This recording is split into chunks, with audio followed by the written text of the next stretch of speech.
"My mama died today. Can I spend a day with you, rancher?" Until he said, "You can stay forever."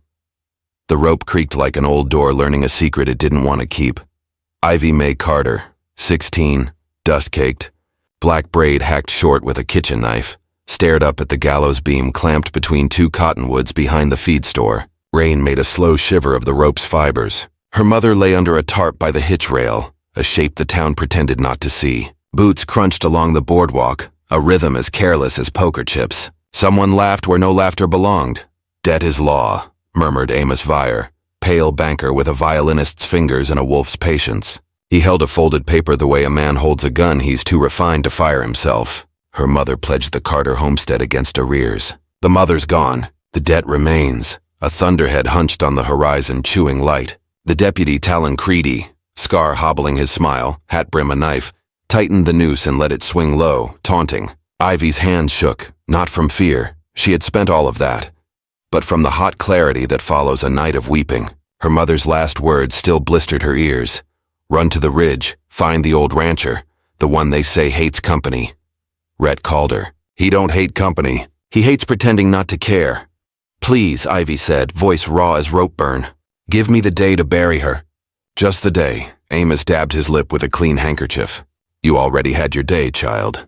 You took it when you were born and you've been taking ever since."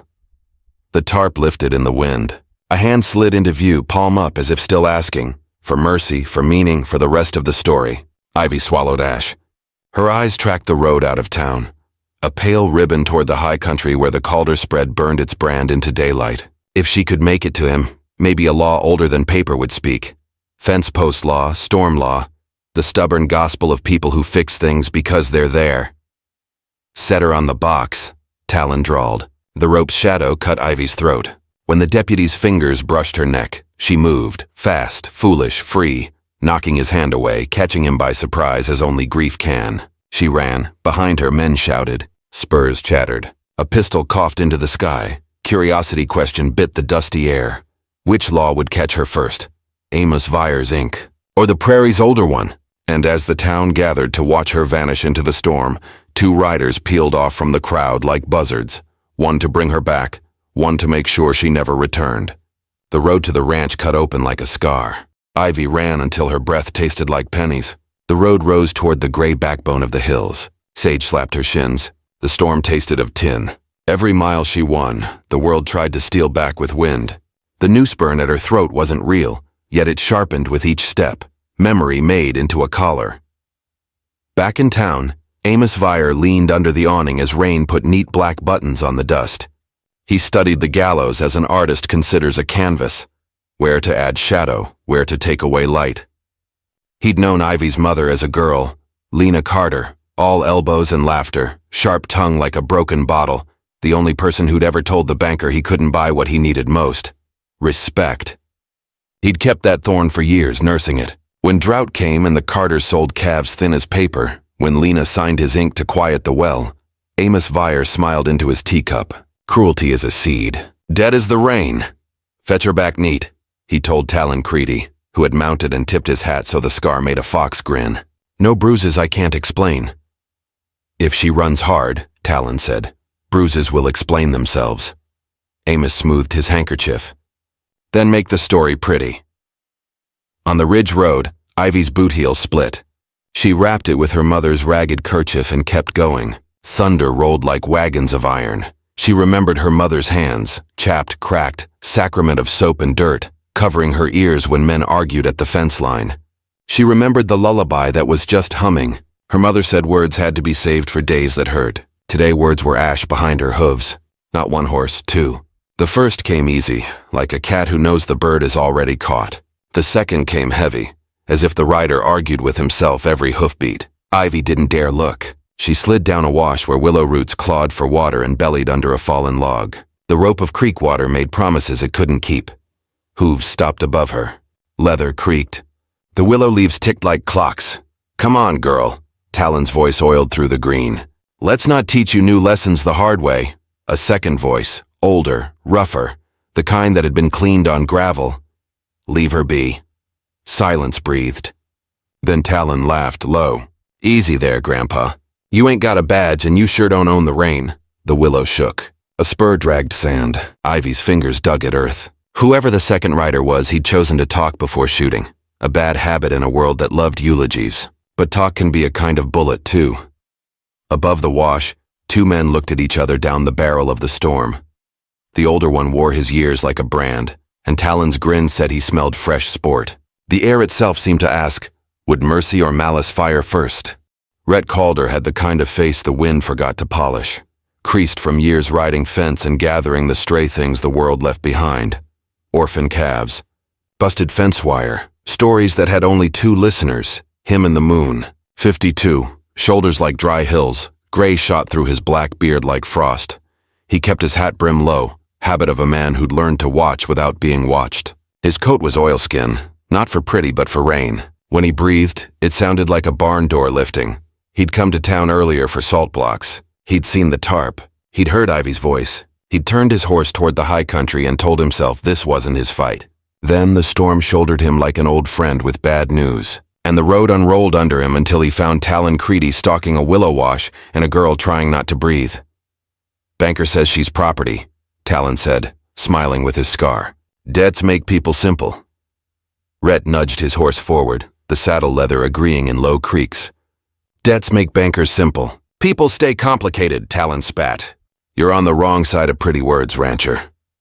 Rhett's eyes were a riverstone color. Riverstones that had seen boots, bullets, winters. My words ain't pretty. They're heavy. Try lifting one. In the wash, Ivy dared a glance.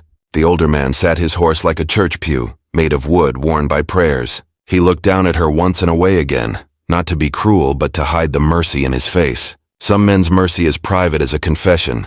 Banker wants her back, Talon said. Alive but not lively. And I want the rein to mind its manners, Rhett said. Seems we're both wanting things that don't listen. Talon's hand brushed his pistol like it was a sleeping dog he'd trained to wake hungry. Step aside. Rhett's horse took one deliberate step forward. Boots crunched in wet gravel. No. The way he said it uncoiled something in the air. Old wire, old promises, old bone. Talon blinked. The storm came closer, fat drops punching dust into mud. Somewhere a hawk wrote a question mark against the sky. Rhett spoke again, not to Talon now, but to the wash. Girl, up, stay behind me. Keep hold of my coat if you have to. You're safe until I'm gone. Until you're gone. Talon purred. That's a small promise. Rhett slid his rifle free, easy as a man dismounting for supper. It's the only kind I make. Ivy rose, mud on her knees like bruises, and put her hand in the back fold of Rhett's coat. It felt like a wall that remembered being a tree. Talon smiled wider. Good, he said. Now I don't have to chase. I just have to teach. Thunder clapped a judge's gavel, and 3 inches above the muck, steel began to speak. The first shot stitched the willow leaves. Ivy flinched. Rhett didn't. He fired once, not to kill but to count, splitting Talon's hat brim so neat the wind applauded. Talon's grin lost its fox. The scar twitched in surprise. Next one costs you something you like, Rhett said. Which? Talon laughed. Hat, hand, or history? Ego. Talon's second shot came fast, aimed low. It chewed mud inches from Ivy's boot. Rhett moved the whole world a fraction to the left by dragging his horse half a step. Behind me, he said again, and Ivy felt how orders can be blankets when spoken right. From the trail below, 2 more riders crested, a burly hand with a rope and a boy too young to shave, both wearing the banker's favor like crumbs on their coats. The burly hand, Vance Doolin, swung his lariat. The rope whistled, then sang. It found Ivy's shoulder and bit. She yelped. Rhett spun, slicing the rope with a boot knife before the song could finish. The cut ends snapped like angry snakes. Teach me, Vance snarled, coiling for another throw. I am, Rhett said, and shot the rope clean out of his hand. First lesson, tools are honest. They do what they're for. Men have to choose, rain thickened. Horses danced. The young rider, Benji, looked at Ivy's face and saw his sisters in it, just long enough for doubt to make a candle of his eyes. Talon saw that flicker and scowled. Benji, he snapped, earn your pay. Benji's pistol lifted, then sank, his hand shaking like a wet dog. She's just a kid. Everybody's just something, Talon said. Until they ain't. Rhett didn't wait for Talon to convince the boy of uglier math. He wheeled his horse and drove it up the slope, putting his body between all 3 riders and the girl. The move cost him. Talon's third shot punched through his coat, drawing a line of heat along his ribs. He grunted like a board, giving a little under too much weight. "Sir?" Ivy whispered, not sure which prayer to borrow. "Save sir for the man who married your mother," Rhett said, breath tight. "I'll answer to Rhett or hey you, but I won't answer to bullets." They pushed toward the ridge, mud grabbing at hooves like hands that didn't want them to go. Vance spurred to cut them off. Rhett dropped his empty rifle, drew a long-barreled Colt that looked like an heirloom, and clipped Vance's bridle cheekpiece, turning the big hand's horse in a reluctant circle. Vance swore and grabbed leather. Benji fired wild. The shot went harmless into sky. Talon, patient now, quiet as a butcher, lined up on Rhett's back. Ivy saw the line before it became a shot. She did the only foolish thing left. She let go of Rhett's coat, slid down the backside of his horse, and threw a fistful of wet clay at Talon's face. It wasn't much, but Wicked hates to be dirty. The clay hit the scar, filling it white. Talon cursed and fired long. The bullet stole a notch from Rhett's saddle horn instead of a rib. "Good throw," Rhett said, astonished into a grin he hadn't used in years. Then pain took his air again. He'd been grazed worse than he pretended. Blood warmed his side. The storm turned the world to slate and shine. They reached the shoulder of the ridge. Below, the valley opened. Calder land, a quilt of sorrel grass and stubborn fences. On the far hill, a bell clanged. Rhett's bell, the one he used for roundups and bad news. And there, like a black comma in the sentence of rain, rode two of Rhett's hands. Mary Coulter and old Theo, both competent as winter. "Home," Rhett said. "Not yet," Talon answered, rising in his stirrups, eyes mean, the clay cracking on his scar like a smile reopening. He fired, and the world chose a side. Talon's bullet took Rhett in the shoulder, spinning him half out of the saddle. He hit earth on one knee, teeth set, coat flaring like a tired flag. Ivy scrambled to him, hands frantic, voice steady. "Up," she said, and heard the echo of his earlier order. "Up," old Theo's rifle spoke. It took Vance's hat and dignity in one loud sentence. Mary Coulter, small, hawk-eyed, braid tight, dropped Benji's pistol with a shot that cut its hammer clean. Benji raised both hands, despairing at how quickly a boy can become a man when people aim to make him a ghost. Talon didn't run. Men like him think luck is a dog they've trained. He slid from his horse, calm as a man stepping into church to correct the preacher's sermon. He walked toward Rhett and the girl, pistol low, eyes bright. "Dead is law," he said almost gently, "and the law is me." "No," Rhett said, pushing up onto his feet, blood making a dark badge on his sleeve. "The law is what people look at when nobody's watching." Amos Vire arrived finally, sheltered under an umbrella a clerk held. He looked out of place in the weather, like a parlor chair left in a wheat field. He took in the tableau, his deputy, his hired hands, the rancher, the girl, the storm making even God's handwriting hard to read. And he smiled a little, confident the story still belonged to his pen. "Mr. Calder," Amos said. "You're interfering." "I'm testifying," Rhett answered and levered himself upright. "This girl asked for a day to bury her mother. That's a law I recognize. Could be you don't." Amos flicked water from his cuff. "A day will become a week a year. Sorrow loves excuses." Rhett nodded toward Ivy, who stood with her jaw set, rope burn like a necklace no one deserved. "Sorrow also makes daughters brave." Mary and Theo flanked the scene, rifles easy, eyes hard. Benji, hands still up, spoke into the wind as if asking a teacher to stop the lesson. "Sir, Mr. Vire, this ain't right."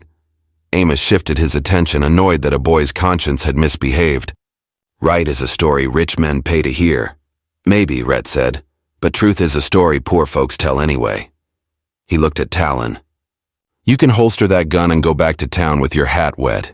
Or you can make me finish a thing I don't enjoy." Talon considered the odds. Calder hands, the storm, his own myth craning its neck. He lifted his pistol, then let it sag. For a heartbeat, mercy looked possible even in him.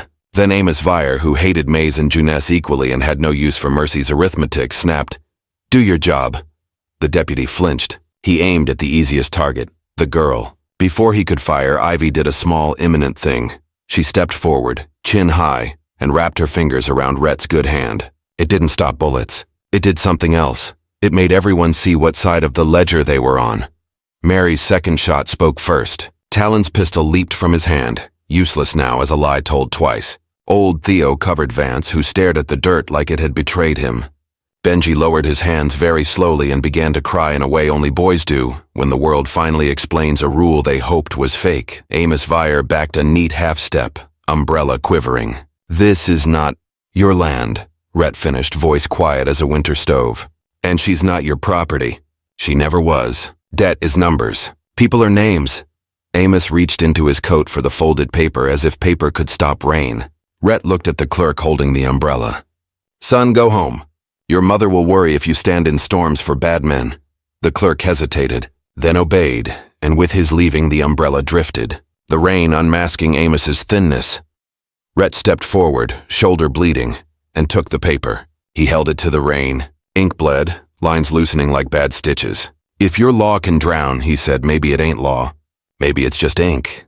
Talon looked at Amos the way dogs sometimes look at masters who kick them in front of strangers. Something snapped, but didn't break. "I'm done," he said, voice flat. He turned, mounted, and rode off without his hat.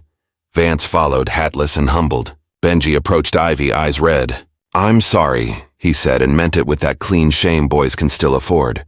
Ivy nodded. Forgiveness is a currency the poor learn to spend careful. Amos lingered, the storm taking the starch out of him. "You'll pay for this," he told Rhett, but his voice made it sound like a suggestion. He walked back toward town, umbrella forgotten, smaller with every step, like a lie shrinking from daylight. Rhett swayed. Ivy caught his sleeve, and together they made a shape the wind respected. They loaded him careful, Mary taking the reins, Theo bringing up the rear. On the ridge, the storm began to confess light. The bell on the far hill tolled once more, then hushed. At the ranch, they set a meal on the long table. Bread steamed. Coffee told its dark jokes. Rhett's wound was cleaned and stitched by Mary's competent hands. Ivy stood in the doorway, soaked to the memory, eyes skimming the room like someone afraid to claim a chair.